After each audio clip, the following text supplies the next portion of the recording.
आप सभी को सादर नमस्ते जी। मैं केशव कुमार आप सभी को आपके अपने YouTube चैनल रियल आइडियोलॉजी में स्वागत करता हूं। साथियों, हमने अक्सर सुना है कि सनातन धर्म के एक ग्रंथ मनुस्मृति में दलितों के साथ दुर्व्यवहार, उनको हीन भावना से देखना, उन्हें पढ़ने लिखने नहीं दिया जाना आदि आदि करके, मतलब एक तरह से कहें कि दलितों के साथ भेदभाव के विषय में ऐसा कुछ उसमें लिखा गया है। ब्राह्मणवाद का बढ़ावा देना, यानी कि दलित कुछ नहीं और ब्राह्मणवाद सब कुछ, इसे ब्राह्मणवाद का बढ़ावा देना। और यही कारण है कि कुछ वामपंथी नेताओं, वामपंथी छात्रों के द्वारा समय समय पर मनुस्मृति का विरोध भी किया गया है। यहाँ तक कि JNU में मनुस्मृति के कुछ पेज को यह कह करके जलाया गया कि इसमें महिलाओं और शूद्रों के विषय में आपत्तिजनक टिप्पणी किया गया, आपत्तिजनक बातें लिखा हुआ है, इसलिए मैंने इसको जलाया। तो साथियों, आज हम इस वीडियो के माध्यम से जानने का प्रयास करेंगे कि क्या वास्तव में दलितों के साथ ऐसा कुछ लिखा है, क्या शूद्रों अर्थात दलितों के विषय में लिखा है कि उनको शोषण करो, उनका अपमान करो, उनको हीन भावना से देखो। जो दलित है वो दलित ही रहेंगे, जो ब्राह्मण है वो ब्राह्मण ही रहेंगे, अर्थात साफ कहें तो ब्राह्मणवाद का बढ़ावा देना, ऐसा कुछ लिखा है या नहीं लिखा है, हम इस विषय में इस वीडियो के माध्यम से जानेंगे। तो साथियों, बने रहिए आपके अपने YouTube चैनल रियल आइडियोलॉजी के साथ।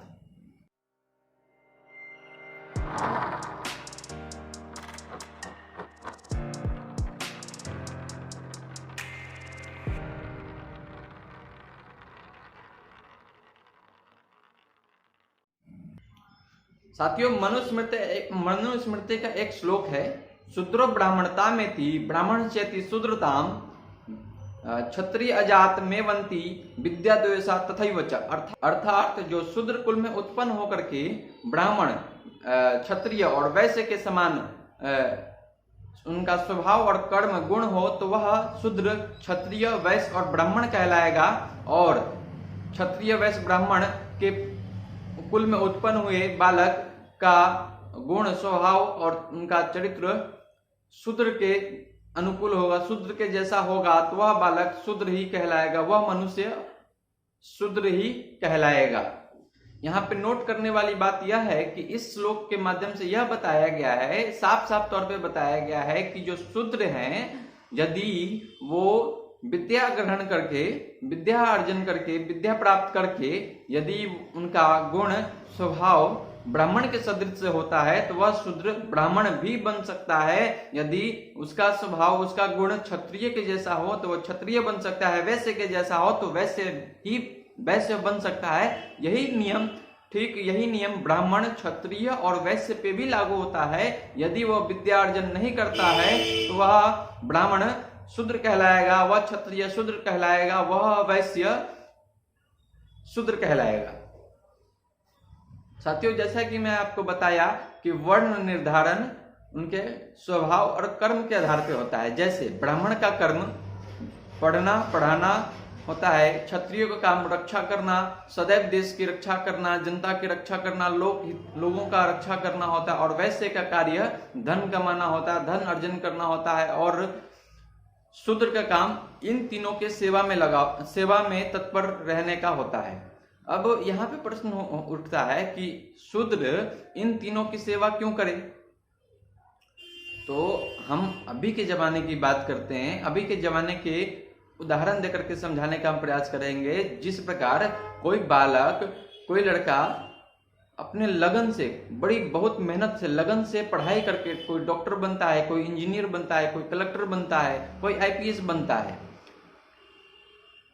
यदि वो पढ़ाई नहीं करेगा तो क्या होगा? वह मजदूरी ही तो करेगा। वह किसी फैक्ट्री में जाकर के मजदूरी करेगा, किसी के घर पे जाकर के मजदूरी करेगा, किसी के दुकान में जाकर के मजदूरी करेगा। तो ठीक उसी प्रकार मनुस्मृति के युग में, अर्थात सतयुग के समय हो या त्रेता युग के समय हो या द्वापर के समय हो, जो विद्या अर्जन करके पढ़ने पढ़ाने का कार्य करता था उसे ब्राह्मण वर्ण दिया जाता था, उसे ब्राह्मण कहा जाता था। जो बाहुबल्य जिसके पास होता था, जो बाहुबल्य देश हित में अपना कार्य करता था, बाहुबल का उपयोग करता था, जो देश के रक्षा के लिए तत्पर रहता था, लोक रक्षा के लिए तत्पर रहता था, उसे क्षत्रिय कहा गया। और जो धन कमाने, बिजनेस व्यापार करने, हिसाब किताब करने का कार्य करता हो, उसे वैश्य कहा गया। अब उस समय शूद्रों ने तो विद्या अर्जन किया नहीं, तो उसका कार्य यह होता था कि जो जो विद्या अर्जन किया है, जिसका जो काम है, उनमें उनको उनकी सेवा करना। साथियों, मनुस्मृति के इस श्लोक से यह सिद्ध होता है कि मनुस्मृति में सभी के हित के लिए काम किया, सभी के हित के लिए बात किया गया है, ना कि किसी एक व्यक्ति विशेष को, किसी जाति विशेष को बढ़ावा दिया गया है, और न ही किसी जाति विशेष को उसे शोषण करने, उन पर अत्याचार करने के विषय में कुछ ऐसा लिखा हुआ है। साथियों, एक बात और मैं आपको बता दूं, मनुस्मृति का लेखक महर्षि मनु है, और महर्षि लोग पूर्णतः वेद के नियमों के अनुसार चलने वाले होते हैं, न ही वो किसी प्रकार के छल कपट जानते, कुछ नहीं। वह सदैव और सदैव लोक कल्याण, विश्व कल्याण हेतु ही कार्य करते हैं, और ऋषि मुनियों का एक एक ग्रंथ वेद पे आधारित होता है। और आप सभी को पता है कि वेद सब सत्य विद्याओं का पुस्तक है। वेद ईश्वरीय कृत ग्रंथ है, ईश्वरीय वाणी है। उसमें न ही किसी के साथ भेदभाव किया गया है, और न ही किसी के ऊपर अत्याचार करने का कुछ ऐसा विधान बताया गया है, और न ही किसी के साथ अन्याय करने का विधान बताया गया है। तो साथियों, यहाँ पे सोचने वाली बात है कि जो ग्रंथ वेद पे आधारित हो, जो ग्रंथ जिस ग्रंथ को लिखने वाला वेद के नियम के अनुसार चलता हो, वो भला किसी के स्वार्थ के लिए, किसी जाति विशेष के लिए वो बात कैसे लिख सकता है? वो सदैव जब भी लिखेगा तो पूरे मानव के लिए, मानव के हितार्थ वह ग्रंथ रचना करेगा, मानव के हितार्थ वह कार्य करेगा।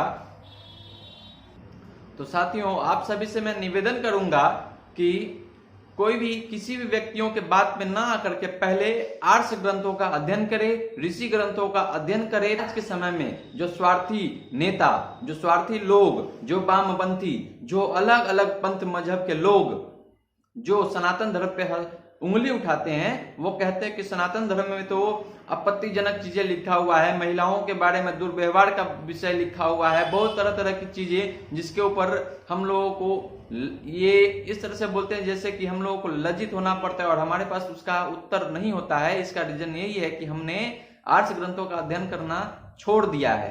तो साथियों, हे सनातन धर्मियों, मैं आप सभी से निवेदन करना चाहता हूं कि पहले आर्ष ग्रंथों का अध्ययन करें, ऋषिकृत ग्रंथों का अध्ययन करें, फिर निर्णय लें कि क्या हमारा सनातन धर्म सबसे उत्तम है या सबसे बेकार है।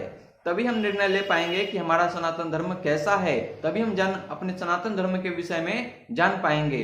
साथियों, इस तरह के और भी वीडियो देखने के लिए आपके YouTube चैनल रियल आइडियोलॉजी को लाइक, शेयर व सब्सक्राइब अवश्य करें। सभी को धन्यवाद। नमस्ते जी।